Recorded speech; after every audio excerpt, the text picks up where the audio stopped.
सुंदरी को कमरे में बंद किया जाता है, लेकिन इससे पहले कि कोई कुछ समझ पाता, बादशाह अपने आदमियों के साथ आता है और उसे जबरदस्ती उठाकर कराची वाले घर ले जाता है। यहाँ मामला सिर्फ मोहब्बत का नहीं, अब जुनून और जिद का बन चुका है। दूसरी तरफ बादशाह अपने आदमियों को हुक्म देता है कि गुलाम को रास्ते से हटा दो, लेकिन कहानी यहाँ पलटती है। गुलाम किसी तरह खुद को आजाद कर लेता है और अकेले ही सब पर भारी पड़ता है। उसी वक्त उसे एक कॉल आती है और ये कॉल सब कुछ बदल देती है। बादशाह कहता है, मैं आज ही सुंदरी से निकाह कर रहा हूँ। ये सुनकर गुलाम का खून खौल उठता है और वो बिना एक सेकंड गवाए हवेली की तरफ निकल पड़ता है। उधर हवेली में जल्दी जल्दी निकाह की तैयारी हो रही होती है। मौलवी साहब बुलाए जाते हैं। खुर्शीद सुंदरी को दुल्हन बना रही होती है, लेकिन अंदर ही अंदर सुंदरी टूट चुकी होती है। वो चुपके से गुलाम को कॉल करती है और उसे पुराने क्वार्टर में आने को कहती है। जैसे ही मौका मिलता है, सुंदरी वहां से भाग जाती है और सीधे गुलाम के पास पहुंच जाती है। दोनों एक दूसरे को देखकर समझ जाते हैं कि अब या तो साथ जिएंगे या साथ खत्म हो जाएंगे, लेकिन किस्मत फिर खेल खेलती है।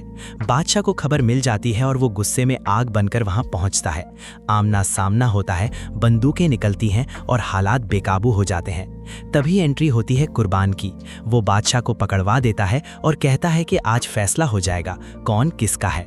कुर्बान गुलाम और सुंदरी को लेकर अपने घर पहुंचता है और वहीं उनका निकाह करवाने का इंतजाम करता है। खुर्शीद और बाकी लोग भी पहुंच जाते हैं। निकाह शुरू होता है। क्या तुम्हें ये निकाह कबूल है? और दोनों हाँ कह देते हैं।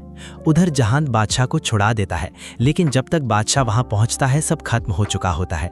सुंदरी अब गुलाम की हो चुकी होती है। यहीं पर आता है सबसे बड़ा ट्विस्ट। बादशाह पहली बार हार मानता है। वो कहता है, जिसे तुमसे मोहब्बत है उसे मैं छीन नहीं सकता। ये वही बादशाह है जो पहले किसी की नहीं सुनता था। इसके बाद वो मुर्ख को अपनाने का फैसला करता है और धीरे धीरे उसकी जिंदगी बदलने लगती है। इधर गुलाम और सुंदरी एक नई जगह जाकर नई जिंदगी शुरू करते हैं, जहां ना डर है ना कोई दुश्मनी। अब मेरी प्रेडिक्शन सुनो। एंड में हमें दो अलग अलग खुशियां देखने को मिल सकती हैं। एक तरफ गुलाम और सुंदरी का छोटा सा खुशहाल परिवार और दूसरी तरफ बादशाह का बदला हुआ किरदार, जो शायद पहली बार सच्चा इंसान बनता है। लेकिन ट्विस्ट अभी भी आ सकता है, क्योंकि कुर्बान और जहान जैसे किरदार आखिरी पल में कुछ भी कर सकते हैं।